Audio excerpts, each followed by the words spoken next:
Good morning, everyone. My name is Detective Darcy Williams. I'm a member of the Calgary Police Service General Investigations Unit out of District 8. I wanted to speak to you today regarding an urge citizens to kind of exercise some safety and precautions whenever they're utilizing online social media platforms to buy and sell items.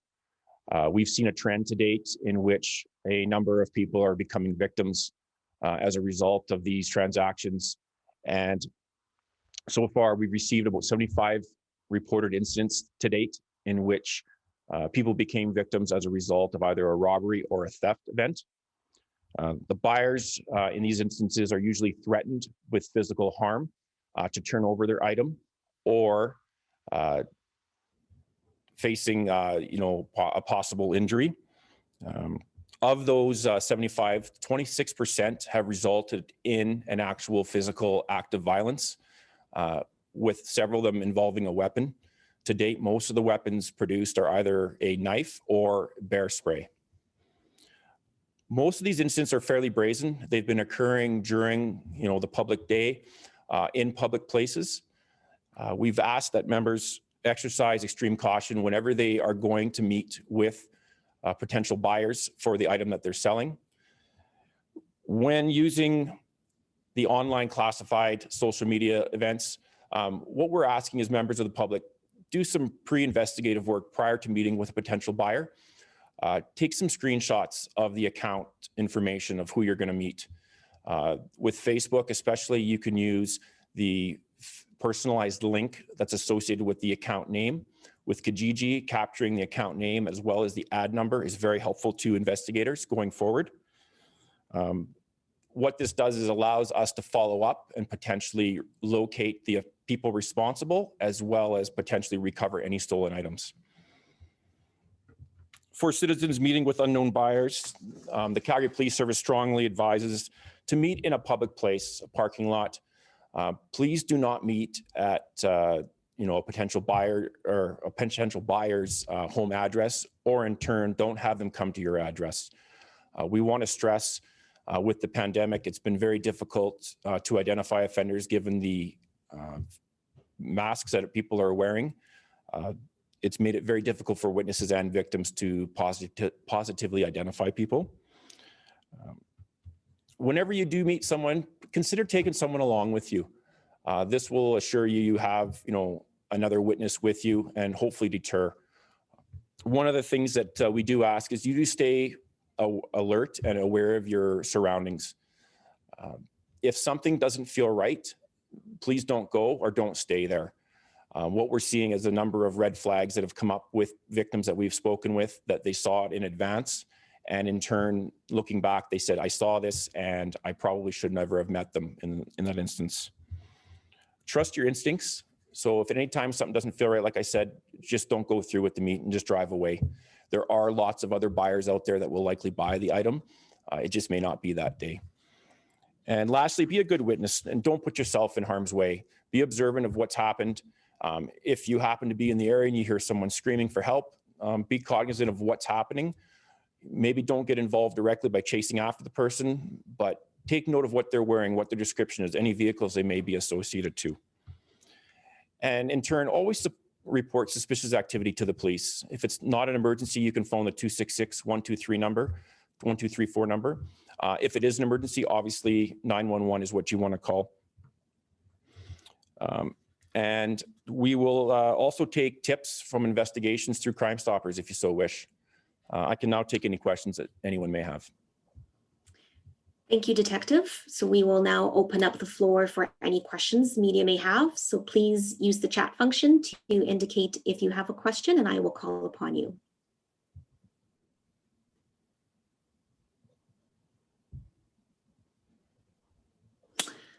Colleen Underwood from CBC, please go ahead and ask your question. Oh, that's okay. Can you hear me? Yes, we can. Oh, great. Okay. I never know if this is going to work. So thanks for doing this. I just wanted to know because it's there are so many things to buy and sell out there. So are you talking about anything in particular? Can you give us an example of sort of what you're seeing? Well, that's a good question, Colleen. Thanks. The one thing that we have noticed that we've kind of focused on are Apple electronic devices. That tends to be the fairly popular item right now. But what I was speaking with in regards to taking safety measures, I think it would apply across the board to any time that you're meeting someone to potentially buy or sell an item through any of the online platforms.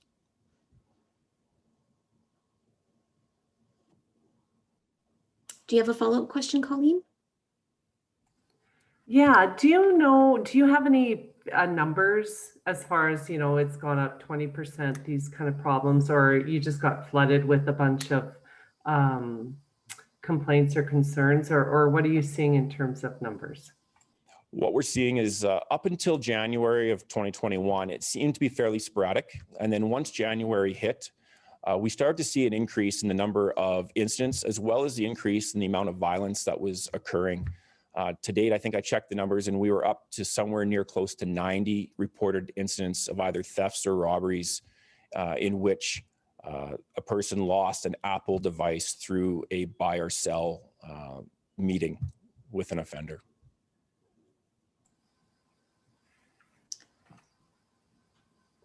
Great, All right, thank you. Thank you, Colleen. We'll move down the line here. Tony King from CHQR, please go ahead and ask your question.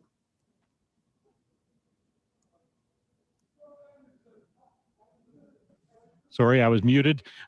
Detective, you mentioned that that some of the victims had reported situations where they felt in hindsight that they should have recognized some warning signs. What kind of flags are these victims reporting? Is it, I mean, I would assume it's something subtler than seeing somebody standing there with a can of bear spray waiting for them to show up. Yeah, and that's a very good question, Tony. The one thing that we have noticed is what you'll see is that the meet location or the location that's been agreed upon gets changed at the last minute. The potential buyer doesn't necessarily show up on time. They will stall. They will actually try and change the location to a distance, quite some distance away. So we've had an incident where we had one that was reported to meet in Southeast Calgary, and then at the last minute, they asked to meet in Northeast Calgary. On top of that, the meet locations are generally around areas where there's very little people around. So it might to most seem like a public place, like a school parking lot, but there's nobody there. So we really want to stress that people just need to be aware of their surroundings when they go there. So if they go to a school or an area, look around in advance, see if there's any CCTV cameras that are visible. Now with the restrictions starting to loosen up in the province and stores opening again, have a look and see if maybe that Tim Hortons or something you go to has cameras outside. There's lots of foot traffic around. Make that your meet location. And just remember, just because the buyer sets a meet location doesn't mean you have to agree to it. You can negotiate with them, and if they choose so not to meet at that location, well, then it's probably there's probably a good reason for that, and you've probably prevented yourself from becoming a victim. I do have a follow-up. A number of years ago, police were recommending that people doing buy-sell transactions meet at police parking lots, police station parking lots, if there was, some kind of a question about whether this was going to be a safe transaction. Are you still recommending that? Absolutely. That's actually a great place to meet. Not only are the police parking lots equipped with cameras, but we also have, members that are on duty, only a short distance away. Now that's to say that I can't say for sure that, whenever a buyer and seller want to meet, that a police officer will be able to come out and oversee that.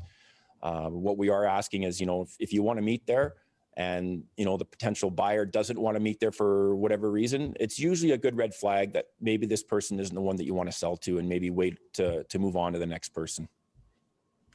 Thank you. Thank you, Tony.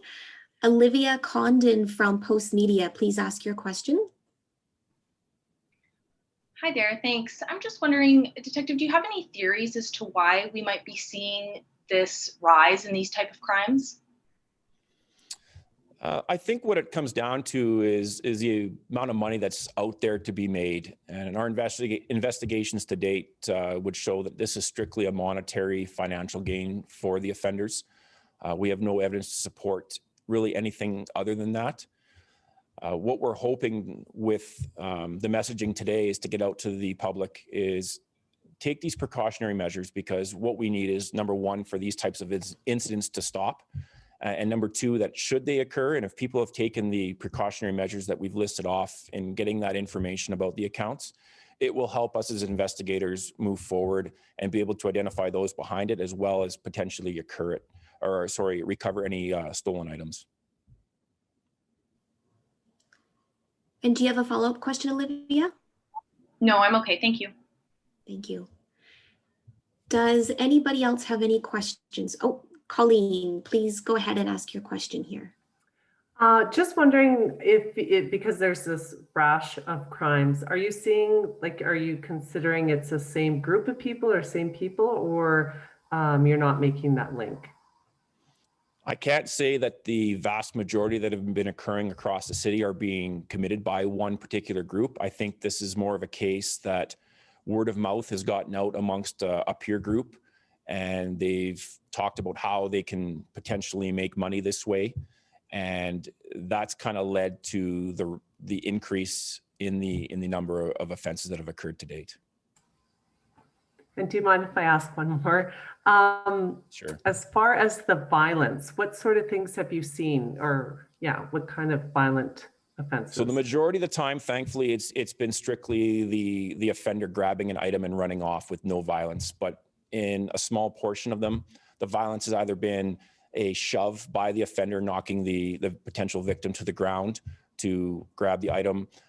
There's been a couple where there's been kicks or punches, and then ultimately there's been mention of a knife being produced on some, not seen. But we have had some instances where bear spray has been deployed on the victims and they have sustained injury that way.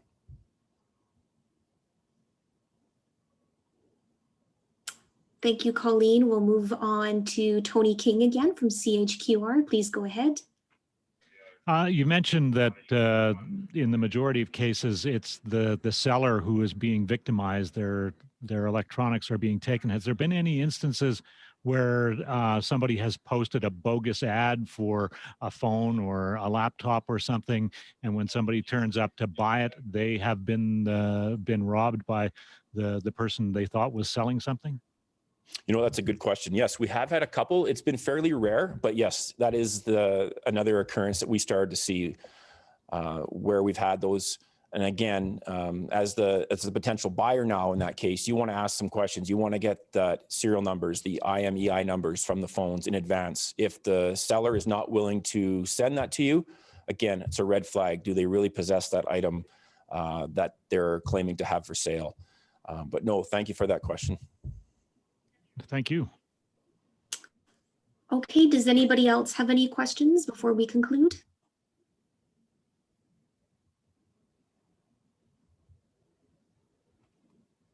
Nope, going once, going twice. Okay, that concludes our Q&A portion for today. Thank you everybody for joining us.